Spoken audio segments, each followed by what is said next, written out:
Welcome back to the Summit League Coaches Show here on Media Day for basketball. I'm Kelly Stewart, joined by USD women's basketball head coach Dawn Plitzuweit. How's it going? It's going well, Kelly. Thank you. Oh, yeah. We're here in the Sioux Falls offices. They're beautiful. First time here for me. For you as well?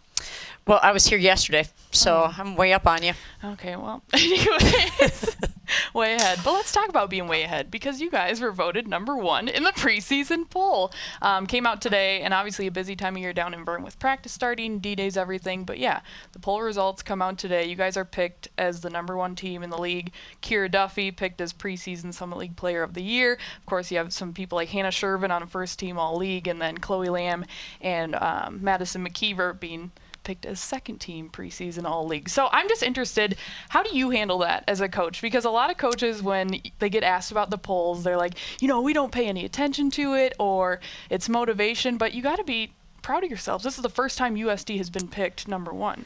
Well, it certainly is an honor, and one of the things that we did last year when we were fortunate enough to be a ranked team nationally, I was reading a book at that time. It was a John Maxwell book, and the title of the book is Good Leaders Ask Great Questions. And instead of at that time telling our players how we should respond to the ranking, I asked them what their response was, and I thought, their response was way better than I would have come up with as a coach anyway. So this is something that we're going to take to them and let them approach it and see where we go with it from there. But obviously, it doesn't mean anything in terms of what this team is set out to do, but it means that last year's group did a very good job putting us on a map. At the same time, I really believe that our young ladies are going to approach it in a sense that makes sure that we're approaching every day, focusing on the process and doing the best that we can. So I would anticipate that that's going to be their response to being a team that is picked to win the conference. Well, I think I interviewed you last year right after you guys got ranked in the top 25, and I remember you talking about that, how the girls were just fired up. You guys had a great practice that day.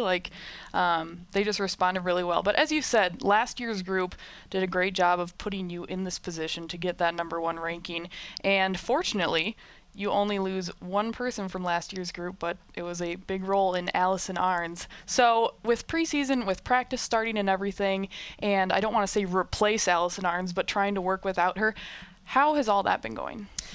Well, the exciting part for us is that individually our players are continuing to get better.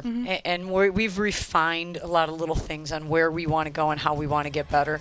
And that's made it a chance for us to find different players to step into the roles that Allison filled for us. And she filled an awful lot of them. Yeah. She was all-time winningest player in school history for us. She was phenomenal. Defensive Player of the Year, and then she could also put up points, so she was spectacular.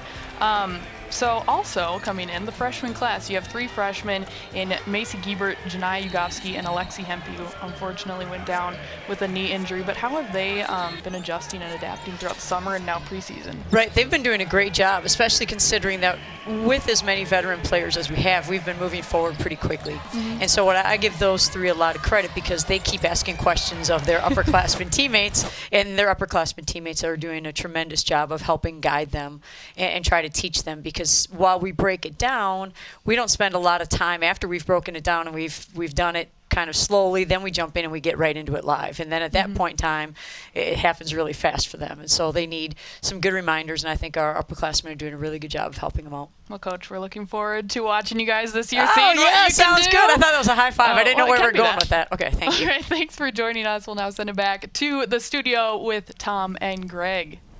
Leave me hanging. All right, thanks to Coach Plitzuweit. And yes, all that they've got coming back there, Gregory, with Duffy and Shervin on the first team. You got Lamb and McKeever on the second team, a team that was an 8 seed in the NCAA tournament last year. The Coyotes got knocked off by Clemson, but so much coming back. Yeah, well-deserved preseason favorite, the USD women. And Allison Aarons, I don't know that she's not one of the toughest young ladies I've watched play in this league. They're going to have to replace that toughness, but without question, they've got talent, they've clearly got coaching, and they've earned this preseason ranking. All right, Coyotes #1 in the preseason poll on the women's side.